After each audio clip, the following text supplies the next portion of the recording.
Good afternoon, everybody. Welcome to our webinar today, The Road Less Traveled to Increasing Your Income. We're going to give people a few minutes to come in, and while we do, we're going to do some housekeeping, backgrounds, and introductions. So, hello, my name is Sarah Condi. I'm going to be your moderator for today. A little background on me, I've been at MBO for over 7 years, and I'm the director of our consultant services department. And I manage a team of advisors who respond to requests from independent consultants who are interested in learning more about our services. We schedule appointments with them, learn more about their backgrounds, and give them estimated estimates to help them determine if MBO might be the right fit for them in their practice. So a little background on MBO. Our mission is to make it easy for independent consultants and their clients to work together. A nice way to think about this in a high-level overview is that we're an alternative to self-incorporation. So we enable independent consultants to run their practice by plugging into our infrastructure, and then we take care of all the administrative items that are, typically outsourced to many different vendors like liability insurance coverage, invoicing, collecting, tax withholding, expense processing, access to benefits, basically the things that kind of eat up your time. So again, as we're waiting for people to arrive, just a little bit of housekeeping on the webinar setup. You can see the controls listed here to the side. Just so you know, we'll be taking questions throughout that will be addressed at the end of the presentation. And any questions that we don't get a chance to answer will be answered via email after. And we get this question a lot, so just want to make sure you guys know that you will be getting emailed not only the slide deck, but also a recorded copy of the entire webinar. So you'll get that within the next week. So just keep in mind that if you miss something, you can always go back and re-listen and review the slides. And if you want to follow this presentation on Twitter, we will be under hashtag MBOWeb, and so you can submit your questions and comments there as well. So now it's my sincere pleasure to introduce you to today's presenter, Bob Sherlock. Bob is president of Rainworks, a provider of tools, templates, and training programs, including Pricing to Prosper, which he's going to tell you more about. Rainworks' mission is to help service providers become highly effective rainmakers, which I love that phrase, be even more successful at consulting in business. And just a little background on Bob. Bob launched MarketWorks, his strategic marketing consulting firm, in 2002. And before that, he was CEO of a venture-funded logistics service provider and previously served as VP for marketing for Wix, and he's also held several positions within GE as well. He's a frequent speaker and executive education leader. So he's also authored a book, Daring Caution, The Executive's Guide to Pricing Improvement. So as you can see, Bob has extensive experience and he's had a lot of success. So let's just say we probably want to listen to what he has to say on this, and I hope you're as excited as I am to gain some of his knowledge on pricing, which is always a hot topic for the consultants that I speak to. So with all that being said, it's my pleasure to hand it over to Bob. Thank you, Sarah. Hi, everybody. Glad to be with you today. And whether you're new to consulting or you consider yourself a veteran, you're probably always looking for more clients and more engagements, but that's not the only way to grow your income. It's also important to consider higher fees. So whether it's for specific projects or across the board, it's a real option, and it's got big benefits when you do it correctly. Now, pricing your services is multifaceted, but in this webinar, I want to offer a way of looking at this and some tips for finding opportunities for higher fees in the short term, and I also want to offer a strategy for positioning yourself for higher fees over time. So I want to address some common concerns about pricing and explain why you might have a greater opportunity to charge more than you might realize. And sure, there are market forces that might leave you hesitant to raise your prices, but pretty often you may simply be self-inflicting lower fees. And so we've got a four-part agenda today as we review why underpricing is common and discuss some ways to stay out of that trap. And we'll start with why setting fees is so tricky for service providers like you.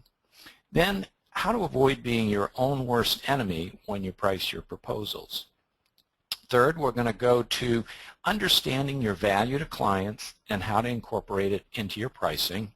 And then I'm going to share a four-step method to get paid what your services are really worth to your clients. A method that can help you strike a new balance between daring and caution. And I'm going to encourage you to dare to go after higher fees, but to exercise caution by doing your homework on where and when you can dare. And then, of course, we've allowed time for your questions. Before we dive into all that, let's do a quick poll. In a few seconds, you should be seeing a form on your screen, and please indicate which of the following 5 methods by which you are most often paid by your clients. Would it be a per hour or per day rate that you decide on, that you're the one that sets it? That's number 1. Number 2, a per hour or per day rate that the client sets. Or maybe it's number 3, a monthly or annual retainer. Choice 4 would be a predetermined amount for each project, a project fee, for example. Number 5, some other method, for example, a success fee. We're going to allow a little time for you to fill out the poll, and then Sarah is going to share the poll results. I can tell you right now, it seems like a strong percentage is by the hour. Okay. As it's coming in, it looks like that's the clear winner. So I think we can definitely say that that's the number 1. A per hour per day rate is by far the majority. And coming in second was a predetermined amount. All right. Now somehow I got bounced out of full screen. Oh, I see what happened. It's the poll.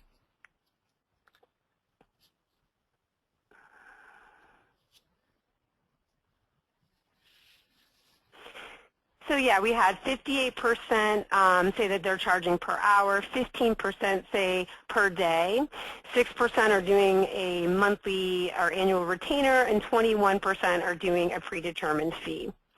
Okay, great. All right, well, let me continue on from there. So thanks for sharing those results. That will help us customize this webinar to your interest. Appreciate that. So whichever of these is your usual method, I certainly hope to give you some practical tips today that are going to help you do better. So why is pricing your services so tricky as an independent consultant? Well, one big reason that pricing is such a challenge for us is that we're so often providing an out-of-the-ordinary service for which there really isn't a market price. It's usually not like the prices of products and services like, I don't know, gasoline or bank loans that are standardized and for which, everybody can easily find out what the various providers' prices are. And it's not all bad that there isn't a standard market price. The better you are at what you do and the more special that your value is to your clients, the less there's a known market price, and that gives you an opportunity to command a share of the value, and we're going to be talking about that. But it does make it a little trickier. Also, because there's not always a standard price, it's not always easy to find out what your peers charge, especially people who might consider you a competitor because you do what they do. And then finally, pricing can have some emotional elements to it, both for you and your prospective clients. There's a lot of psychology in it. So why else is pricing such a common challenge? Well, you've acquired valuable know-how in the course of your career, and that's great. Your subject matter expertise gives you a good foundation, but being a solo service provider is very different from working for an established organization in a specialized role. And so it's important for us to learn and implement good processes for rainmaking and for business management in order to fully master the role of a solo consultant. And almost no one starts out with enough clients to launch and sustain their business. You need the next assignment and the one after that. At least early on, fear of famine, as I call it, may drive your behavior. So an environment where you have limited visibility to comparative prices, you probably weren't trained in processes for business development and pricing in professional services, and you have a high degree of apprehension about bringing in enough business, that's all bound to make pricing pretty tricky. Even with great prospects and clients, all of the above are common issues. The challenge gets only tougher if you have some poorly qualified prospects and a tough client mix. If you want to achieve better pricing, there are two things you must accomplish. One, improve how you make and execute decisions about your fees, and improve your value alignment, by which I mean where you are more valuable than clients realize, then you need to increase their willingness to pay through how you handle your marketing and sales conversations with them. Second, if you find yourself misaligned with clients' price preferences, then you have to be able to realign what you offer and for how much. And then third, you have to increase the value that you bring when it's appropriate for the client's situation. And today I'm going to share some thoughts that can help you with these must-dos. Now on to part two. How do you avoid being your own worst enemy? There are two fundamental errors in pricing. The first mistake is pricing higher than the client would be willing to pay, so you lose the contract. Well, we're all pretty familiar with this error. The client tells us that we're high, or we lose the contract to another service provider, or maybe the client doesn't even proceed with the project. Any of those ways, we don't get the work. Second type of pricing error, you get the job, but the client would have paid more if not given the opportunity to pay less. Now, before you start thinking that you're watching one of those Captain Obvious commercials on TV, there's a reason why we're spending a couple of minutes looking at these two types of errors. It's because the first error of overpricing leads to the second error, underpricing. When you lose an engagement on price, it can be very painful. So you may tend to shy away from running the risk of losing an assignment because you're overpriced. When we think we're at risk of losing a contract or getting less work, or because we wanted to be nice, we might self-inflict a low price. Now, this second type of error is much more difficult to spot, but it has bad consequences for the financial strength of your business. You find yourself working way too hard for too little money. You can create a credibility problem with prospects and clients, and you could lose assignments that you would have gotten if you were properly priced and positioned. And you won't make enough for a dependable living, and you can't afford the things that you want. Now, I want to note that we're after improvement here, not perfection. If you can make either type of error less often and with less impact if you do make a mistake, your financial results are going to get much better. So let's go on to part three, understanding your value to clients. Let's talk a little bit about work versus value. We all know that we have to create value for our clients, or there's no reason for them to engage us. But when it comes to fees, it's really easy to get focused on your work and lose sight of the value of your work. You know, since so many of you are pricing by the hour, you're probably paying a lot of attention to how many hours you expect to work and actually work, etc. I would suggest that that's not unimportant, but really think about the value of your work. And when you consider what's the right fee for a given situation, I'd suggest that you begin with two important questions. One, I want to estimate how much value I'm creating, and how can I estimate that? So how much value am I creating, and how can I estimate that? And then question two, how do my client and I split up the value that I make possible for them? Now, this is a bigger subject than we can fully tackle today, but I want to share a few actionable thoughts. Value has to do with the so what of your work. what happens for your clients as a result of what you do. That can vary from things that are necessary, but they don't have much effect on the overall results of your client's business or quality of life, whatever you're trying to affect.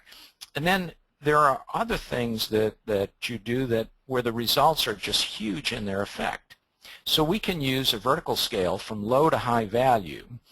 And for business clients, we can think of this primarily in terms of financial impact. Now, if you're working with a governmental or not-for-profit client, you could also think about the impact that you're making on their mission. For example, if you're an educational consultant, how are you affecting the literacy rates that a not-for-profit might be trying to affect? Now, we can also use a scale for the nature of the services that you're providing. At the left end of the horizontal scale, it's a task when somebody else has already figured out what's to be done and tells you what to do, although maybe how it's done is up to you. And then at the other end of the spectrum, when the client has a problem or an aspiration, but how best to address it is not yet defined, then all other things being equal, at that right end of the scale, you're in a position to add a lot more value because you can diagnose, prescribe, and sometimes help them implement. You're truly a solution provider, not only a task completer. All right, so now let's look at a concrete example. Let's say that Val works with companies that want to reduce their indirect spending, insurance, utilities, that sort of expense.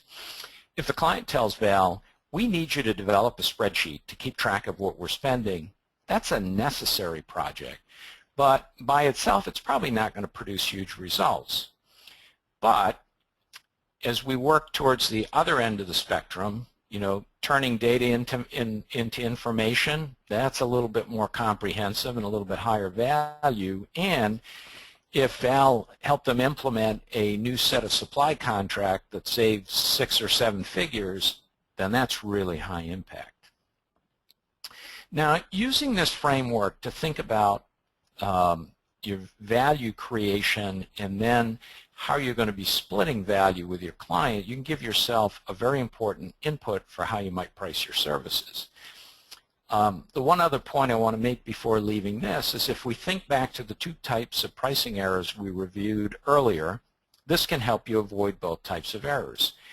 One specific cause of underpricing that I've seen, in fact, I made the mistake myself early on, is when you're doing work at the solutions and high-value ends of the matrix, but you're pricing your services as if you were a task worker. So I would just ask you, has that ever been you? And if it has, then you're going to see a better way. Now, all else being equal, you're in a better position to make big money at the solutions end. But if you're doing task work, don't worry, you can still put yourself in a position to earn higher fees. So here we see a mix of business with the big circle representing a consultant that's doing a lot of task work. Even there, if this is you, be sure to think about the so what of your work. How is the client, organization, or individual made better off as a result of what your tasks will do for them? Thinking about and estimating the value that your work makes possible, it's important for you too. It's not just a consideration for those working at the solutions end of the scale and adding big value. There's nothing wrong with doing task work for a living, and it's not at all unusual for successful consultants to have some task work in their work mix now and then. My own case with teammates, we're doing some simple task work now for a client that we've done a lot of work for in recent years. Most of that was much more towards the solution end of the scale, but now they've asked us to help with some things that we can do very quickly and very easily, and we already know their business, and sure, we'll take care of that. So do give some thought to how you can shift your mix over time in the direction of adding much bigger value, because that's where you might be able to position yourself to make much bigger money. And before we finish today, I'll be able to point you to some information that can help you with how to do all this.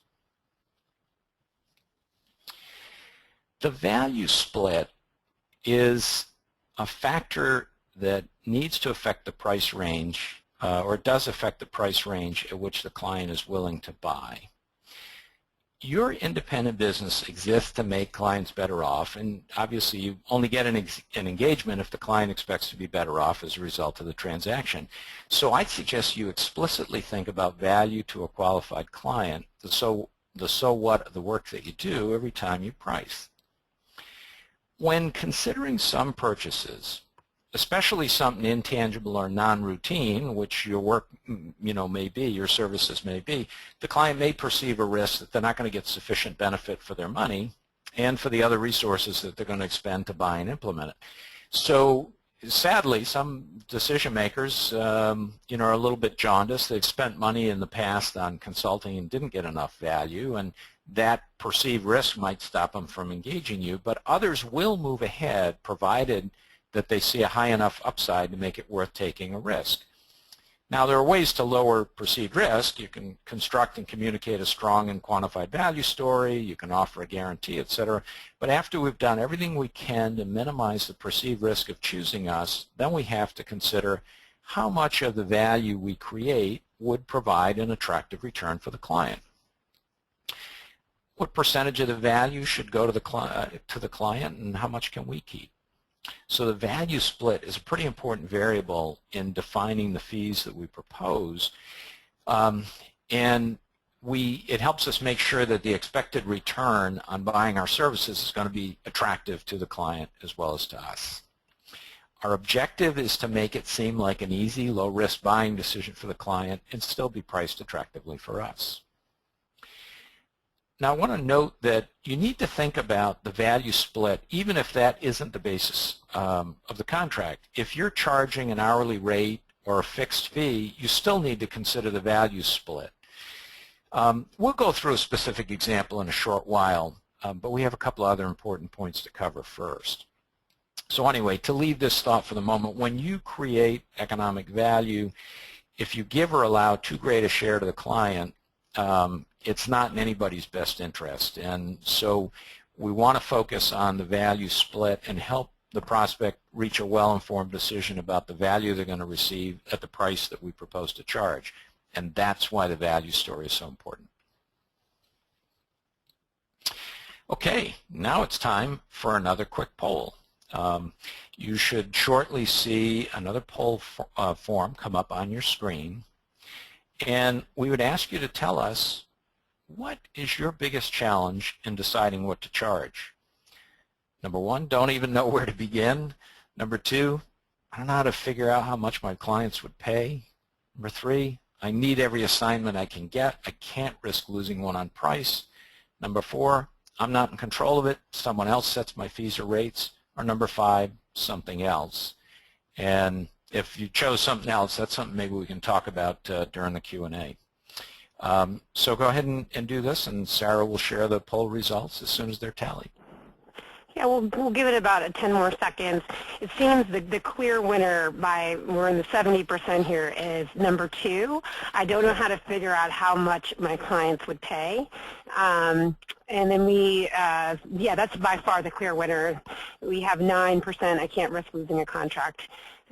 6, I don't know where to begin. So it seems like the biggest problem that people are having is I don't know how to figure out how much my clients would pay. That's 72%. And we did have 8% and something else, so perhaps, like you said, that's something we can address during the Q&A. Okay, great. All right, well, thanks for giving us that, that input. That'll help us quite a bit. All right, let me get back going here. Okay, moving into part 4. If you're like most people, you have all kinds of thoughts swirling around in your head that have to do with what your fees should be. And I want to provide a framework and a method for organizing your thinking about what your fees can be for each proposal. Now, this method is based on the principles of daring caution. You dare to go after higher fees, but you exercise caution so that you do it when the risks are low relative to what you stand to gain from it. We can think of 2 factors that determine clients' willingness to pay. So going to the 72% that says, all right, don't know how to figure it out, let's make a start at that. So the first factor is value to a qualified client. And that's how much a qualified client would pay if how much they paid was based solely on the worth in their business or their organization or their life of the outcomes that your work makes possible for them. So it's based on the perceived value and their degree of preference for doing business with you. Now we can affect this perceived value by the way we communicate the so what of our work to our prospects and clients. A qualified client, by the way, fits with your criteria for doing business. They're credit-worthy and honest people and all that. They're in an active buying cycle, and they see sufficient value to be ready and motivated to buy, and they have a fundable purchase, which means they have the money or they can get it. Now, if they don't fit those criteria, then you ought to question whether you should be proposing to them. So just wanted to establish that base. Okay, the other factor that tends to drive willingness to buy is comparative pricing. Your current or past fees, if you've got some history with them, what competing firms or solo players would charge, and the prices of substitutes. Comparative prices, sometimes that's called reference prices. Now these two factors are usually in opposition, and they are the main drivers of what the client's willing to pay. Let's look at an example of how these two factors interact to define the prices at which the client would be willing to buy.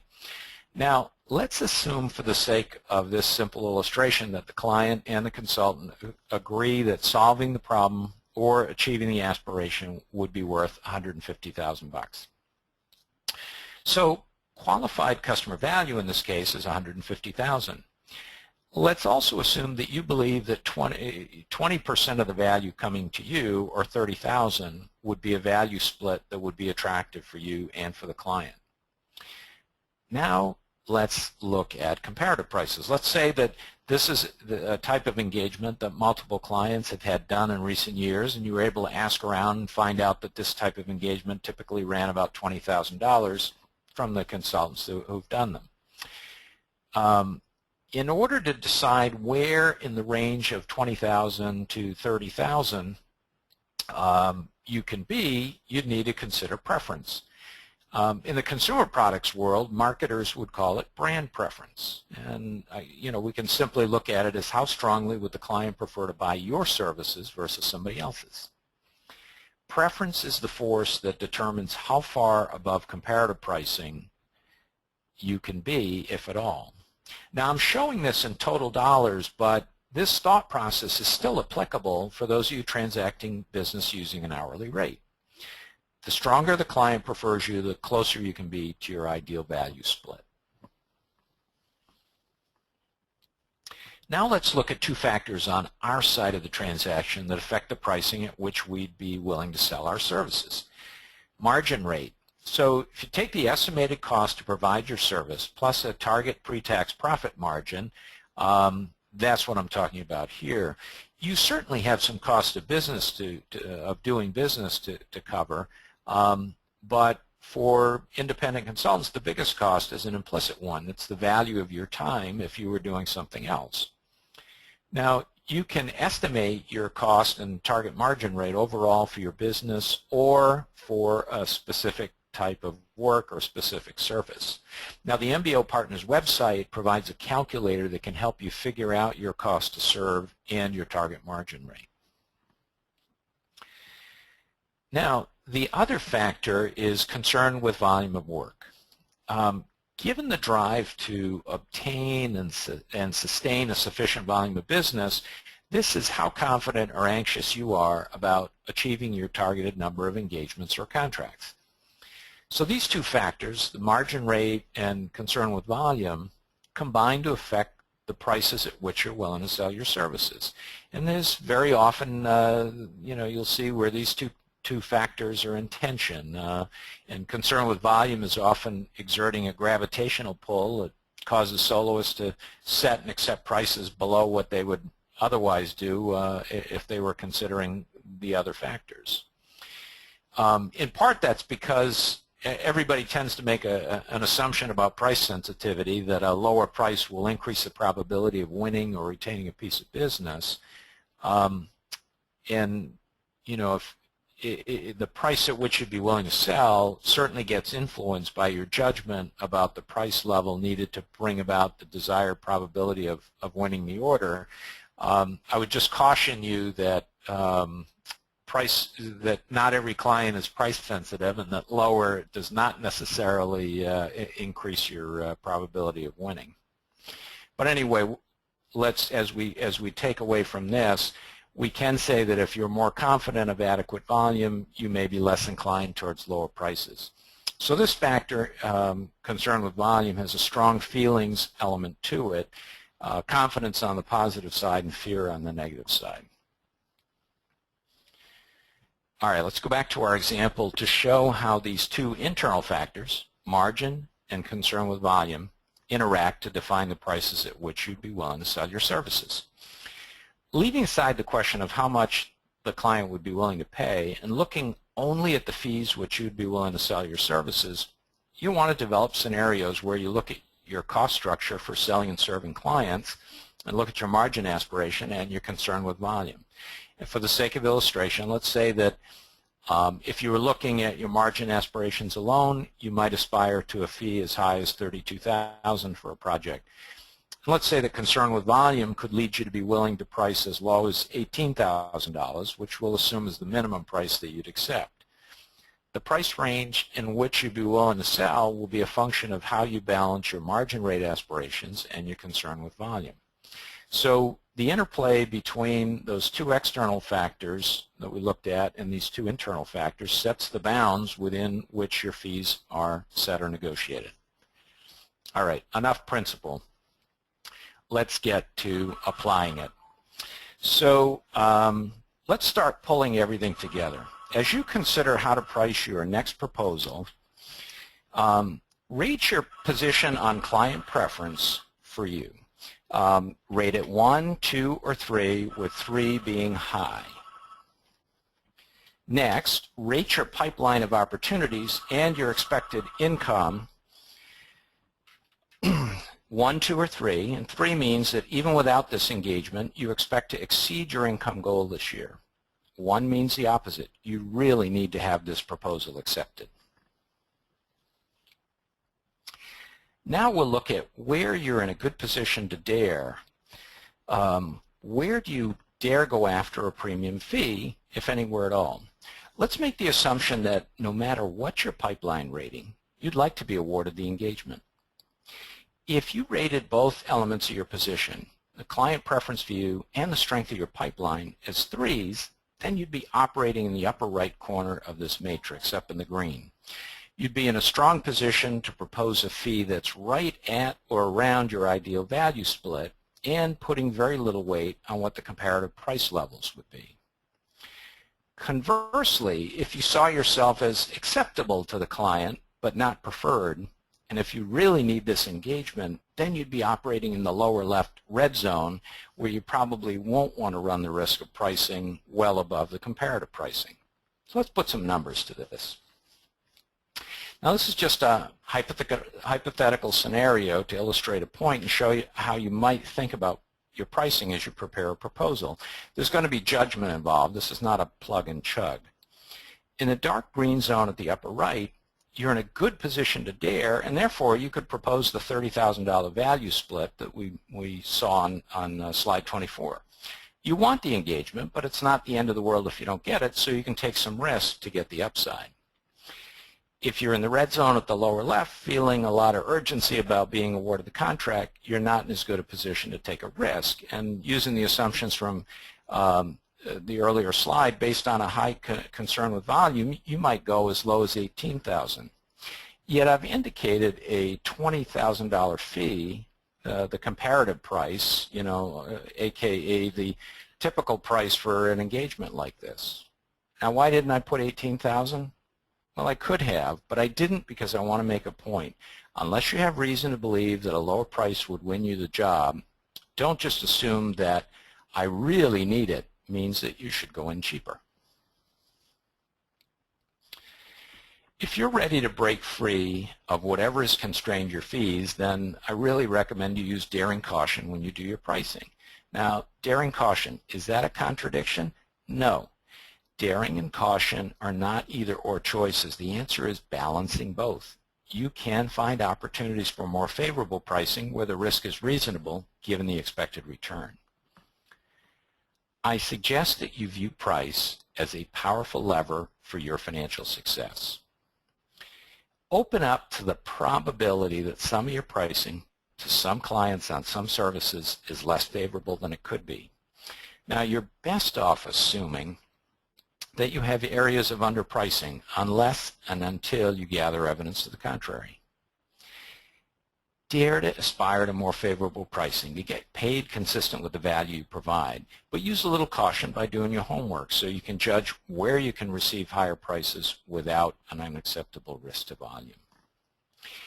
And if you're ever feeling desperate to land a gig, before you propose a fee to a prospect, get a second opinion. Find somebody experienced and savvy who can help you step back and see your fee in the light of the value and other circumstances, and make sure that you're not just lowballing it because you're feeling desperate. And avoid lowering your price on a given service to fix non-price issues.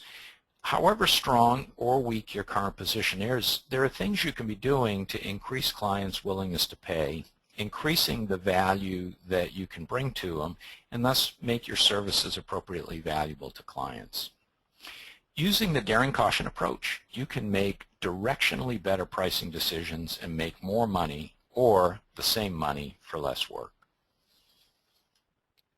Now, as I mentioned earlier, if you want to receive higher fees on some or even all of your engagements, then you have to improve how you make and execute decisions about your fees, and where you're more valuable than customers realize, you have to increase their willingness to pay through how you handle your marketing and sales conversations and how you scale and scope your proposals. Now, how can you accomplish these imperatives? Well, there's a lot to it. If you're interested in going deeper, I'd like to offer a next step.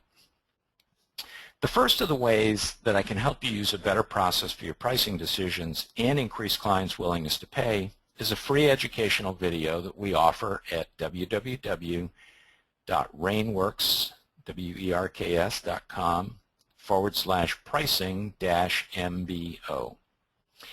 What you'll learn in this 3 strategies for right pricing your engagement video is how to align the services you offer with what your clients and your prospects value, how to express the value of what you do, and how to test your own assumptions about the level of fees that you can charge. And if you can see the potential to increase your income by thousands or even tens of thousands per year by selectively raising your fees, and if you're committed to improving your results, then you might also want to know about a program I'll start leading later this month. In the Pricing to Prosper online group program, I'll show ways to get better at making pricing decisions and at increasing clients' willingness to pay.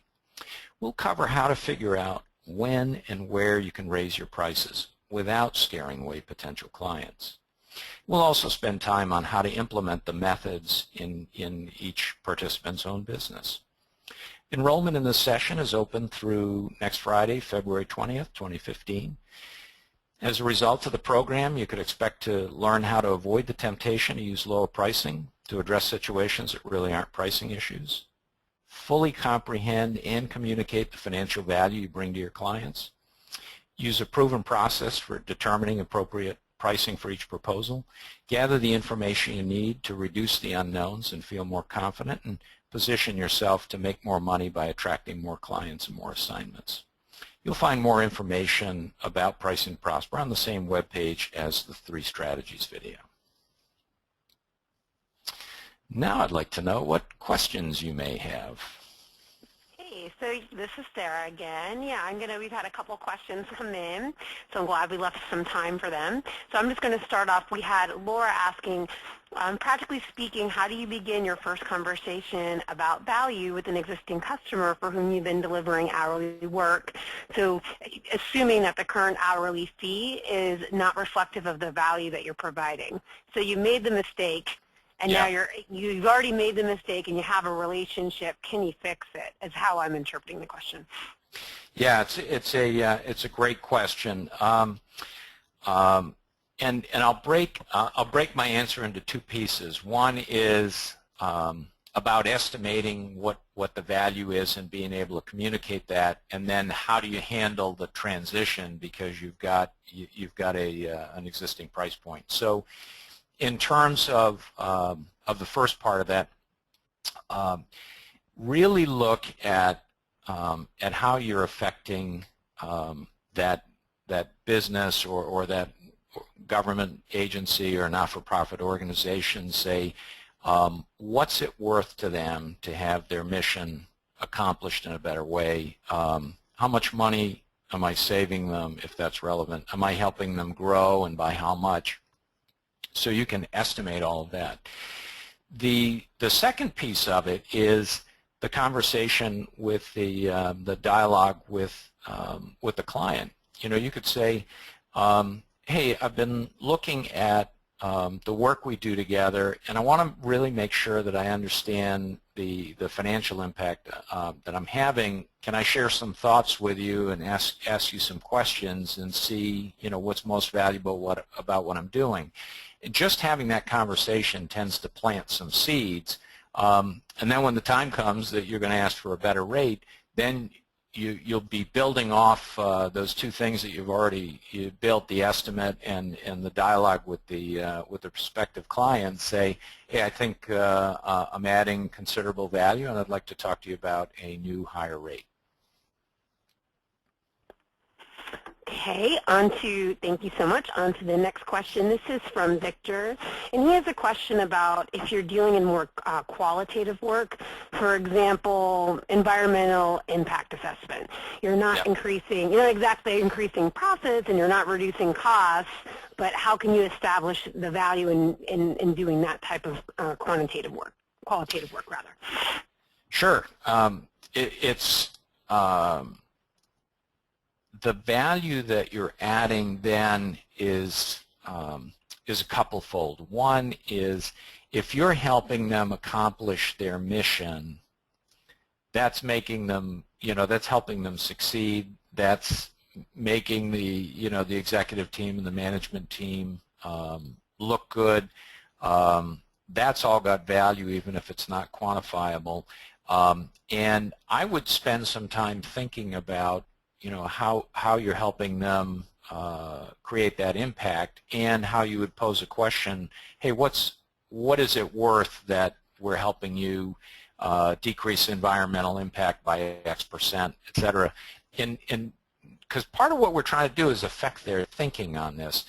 And then the other thing is there certainly could be, not-for-profit organizations do have to worry about costs. And there may be things that you're doing that actually do have some quantifiable economic value because you're helping them with accomplish something in a more productive way or at reduced expenses, and I wouldn't neglect that either. Okay, great, thanks. And we have lots more, so I just want to remind everybody that we are going to be sending a recording of this webinar within the next week, the slide deck and everything. And if we can't get to your question, we will be answering it via email after our presentation. So with that in mind, let's move along to the next one. What's maybe the best way to find out how much and on what basis consultants in my field charge? And that comes from Frank. Okay, Frank, I think that it's in many fields there's not a lot published. I think if you're operating in a geography, you may be able to find peers in other geographies that you can talk with. You can talk with. Find organizations that have engaged consultants like you in the past that aren't necessarily prospects for you. Network your way in to talk with people and say, hey, if you've ever had this type of work done, what did it cost, et cetera. So it's a matter of trying to find the people that know and network your way to them so that you can get some input. Your direct local competitors may not be as willing, but sometimes that's even worth a try. Yeah, I definitely have a lot of people ask our advisor that same question, so it's definitely helpful. Yeah. They always want to know, and it's not, you can't always go to salary.com, for these types of things. So Yeah, you're it's right. a little It's trickier. yeah, yeah. There isn't a database like that I'm aware of for consultants. So, okay, moving on to the next one. This is from James. He says, I have a contract that pays very well per hour, but with an unpredictable amount of work. Thoughts on negotiating a lower rate with a guaranteed amount of work per month. How should I approach this negotiation? Well, I can suggest, James, a thought or two. Not knowing all of the circumstances, I won't offer a prescription, but something I would think about is there a base level of work that would be fairly steady over time that you could find a way to make that have a defined scope on that, and to have a contract that goes for, let's say, a year for that defined scope, and then anything beyond that defined scope, then you could have, some sort of an override for it. That would be a way of building in some more predictability, not just for you, but also I think for the client side. And then, of course, you're protecting yourself against an unforeseen spike in the work with being able to say, hey, anything beyond the agreed scope, we'll handle on another basis, either on a monthly surcharge or a rate or whatever might be appropriate. Our next question comes from Pete, and he says, do you have a formula to differentiate between hourly, daily, weekly, and longer term? I'm going to assume that he means when it's appropriate to charge what, or what is the impacts of these different types of rate structures and billing fees? Yeah. Pete, I would say that I'll make a general observation that if you want to migrate over time towards bigger value capture, that the more you can have, if you develop a sense of the work and what's going to be required to deliver a certain result, that's when you would migrate towards maybe a fixed fee for a project, or discounted fixed fee plus some upside is a way of doing that. When you're in the wildly unpredictable, then that's where something more like an hourly rate or a daily rate comes in. But the problem with the hourly and daily rates is, again, that's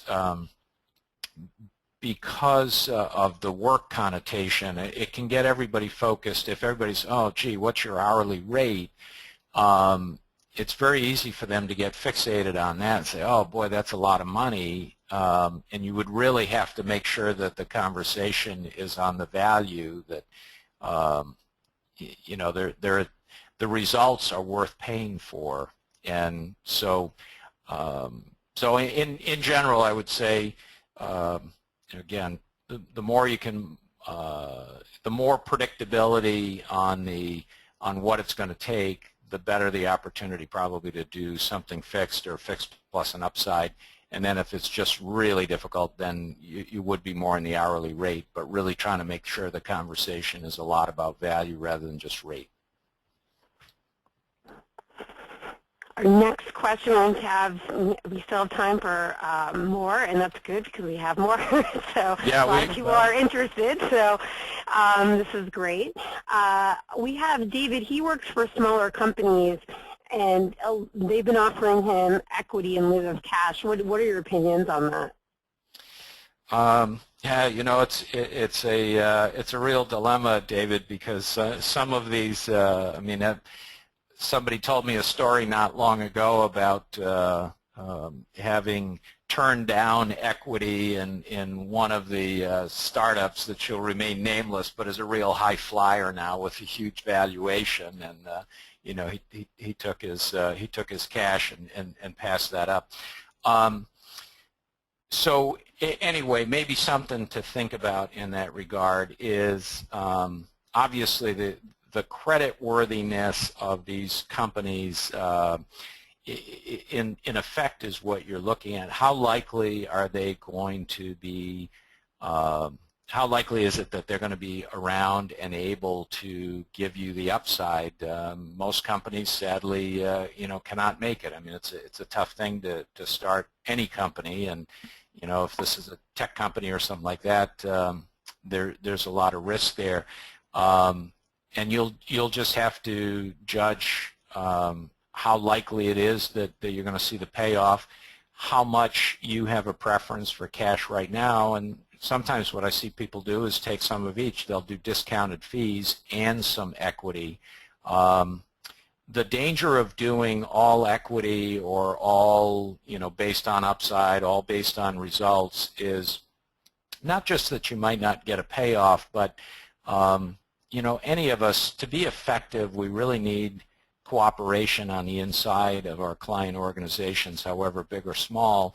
And if somebody's not shelling out any cash in the here and now, sometimes the commitment is not there. They don't have enough skin in the game, and we don't get the fair share of attention that we need, and it makes us unsuccessful. So I'm generally shy about doing something that's purely based on upside, but I have done assignments where it was a hybrid of near-term and upside. Yeah, the thing, we're getting several questions like that. We had Tim as well saying that, what about clients that have a lot of potential profitability, but, they can't afford your services, but they desperately need them, kind of one of those chicken and egg type things. Yeah. And he said that he's creatively contracted with a couple of clients to achieve a percentage of gross revenues for a number of years. And, it's a risk, but a potentially greater reward as well. Yeah, that's right. I mean, risk and reward are twins or mirror images. So it's okay. You just have to decide how much risk you're in a position to run in order to get the upside. And there's nothing wrong with doing stuff, especially in a hybrid. Again, for the reason I stated, doing something that's purely based on upside or purely based on financial results, the big worry beyond the risk of never getting paid is that you don't get the cooperation you need because they just didn't have the skin in the game. So that would worry me too. Mm-hmm, mm-hmm. And I've seen that with some of my consultants before as well. Sure. Like you said, it's sometimes if people are not making an investment up front as well, you don't always desperately need their cooperation too. Yeah. So okay, next question we have, how would you approach value on something like market assessment analysis? Hard to determine the impact of a business up front. It's kind of like it's just a discovery, for example. This is from Carl. Yeah. Okay, Carl, that question actually rings close to home for me because we've done a number of market studies for companies, and you're right. Sometimes it's hard to predict, boy, how big can that opportunity become?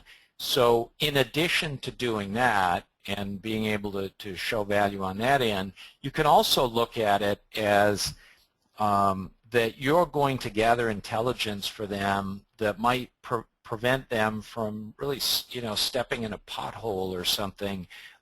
There was an assignment we had a number of years ago where we had a company that made equipment that would be used inside of warehouses, and they had a pretty good business east of the Mississippi, and they were really anxious to get out to the West Coast, and they were ready, they're about to hire a sales force and do marketing. I mean, they were going to spend some serious money, and we persuaded them, let's do, before you spend $800,000 attacking the West Coast market, let's do a little study. Well, we found out that, of course, out on the West Coast, as you all know, the ground shakes now and then, and anybody that's doing equipment and racks and things like that in warehouses is responsible for all the seismic engineering, which doesn't tend to be much of a factor in, I don't know, North Carolina or Maine or someplace like that.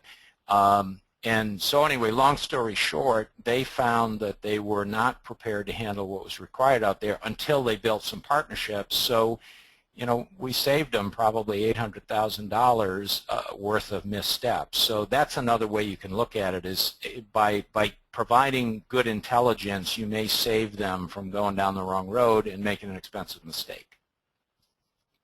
Great. I think we have a lot more questions, but I think we have time for maybe just one or two more. And again, if your question didn't get addressed, you know, well, Bob has graciously offered to follow up with you offline. So don't feel left out if we didn't get to you. There's just been a lot of interest, which is, you know, it's great. Yeah. So I think I'm going to go into one that's a little bit different than what we've been talking about. What's your advice? How do you charge for travel time? For example, when it takes 1 hour to go one way, do you bundle that up into an all-inclusive rate? Do you charge for it separately? What's kind of your flavor for that? How do you do it? That question is coming from Daniel. Okay, Daniel. The first principle is how do the clients look at it? I know that some clients have a lot of sensitivity to it, either by policy or just somebody can get in a dander over principle over, you know, paying you for travel. If you think there's going to be any sensitivity on that score, then I would just put it in your basic rate. But again, to the extent that you can get a flavor of what the client's preference is ahead of time, you may be able to avoid that. Anyway, that would be my quick thought on it. Great. Okay. Thank you so much, Bob. And I think we're going to close the questions at this point, just so we can be respectful of everybody's time. And just, again, we're going to have a little poll up here right now that's going to ask people, you know, if they want either MBO or Bob to contact them, just so that we know if you're interested in getting more information, we can reach out to you. And again, I just want to remind everyone that this presentation will be being recorded. We're going to send an email follow-up within a week with the recorded presentation and the slides. We're going to follow up with your questions, any questions that we missed. So just please know that, you know, we're going to follow up with you. And we just want to thank you so much for attending today and taking time out of your busy schedule to participate in this webinar. And I especially want to thank everybody for their great questions. It definitely made it a lot more fun and interactive, so we really appreciate that. Hear, hear. Mm-hmm. All right, guys. Well, have a great rest of your day, and thanks again. We'll be looking forward to connecting with you more, and look out for some more information from Bob and MBO. Great. So long, everyone. Bye-bye. Thank you.